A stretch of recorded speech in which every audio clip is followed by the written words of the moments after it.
இன்றைக்கி நம்ம hotel style chana masala தான் பார்க்க போகிறோம். இதை வந்து இட்லி, தோசை, சப்பாத்திக்கெல்லாம் தொட்டு சாப்பிட்டுக்க ரொம்ப நல்லாவே இருக்கும். இது ரொம்ப ஹெல்த்தியான ஃபுட்டும் கூட. வாங்க சமையலுக்குள்ளே போகலாம். இது சமைக்கிறதுக்கு முன்னாடி நம்ம அதுக்கான பேஸ்ட்டு ரெடி பண்ணிக்கலாம். ஒரு கடாயில் எண்ணெய் ஊற்றி வெங்காயம், தக்காளி, இஞ்சி, பச்சை மிளகாய், கொஞ்சம் 4 பல் பூண்டு போட்டு நல்லா வதக்கிக்கலாம். அப்புறமேட்டு சின்ன சின்னதாக நறுக்கி வச்சுருக்க தேங்காயை போட்டு நல்லா வதக்கி எடுத்துக்கலாம். இப்போ ஆற வச்சுட்டு அதை நல்லா பேஸ்ட் பண்ணி வச்சுக்கலாம்.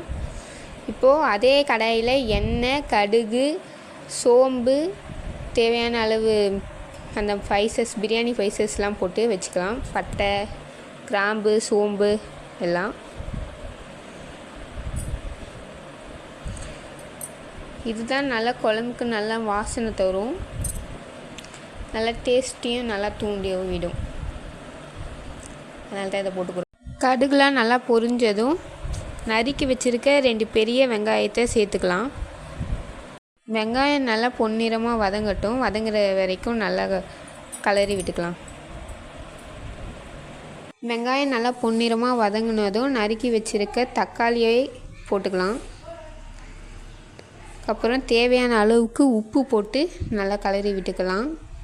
வேக வச்சுருக்க மூக்கடலையை மஞ்சத்தூள் 1/2 டீஸ்பூன், அதுக்கப்புறம் 2 டீஸ்பூன் மிளகாய் தூள் போட்டு இந்த வெங்காயம் தக்காளி வதக்கி வச்சுருக்கோம்ல அதில் போட்டு நல்லா கலரி விட்டுக்கலாம். நல்லா குழம்பு நல்லா கொதித்து வரட்டும். நல்லா கொதித்து வந்ததும் நம்ம அரைச்சி வச்சுருக்க பேஸ்ட்டை போட்டுக்கலாம். நல்லா பேஸ்ட்டை போட்டு நல்லா கலரி விட்டுக்கலாம். நல்லா கிளறி விட்டதும் நல்லா வெந்து வரட்டும். நல்லா வெந்து வந்துடுச்சு. இப்போது மல்லித்தூளை தூவிக்கலாம்.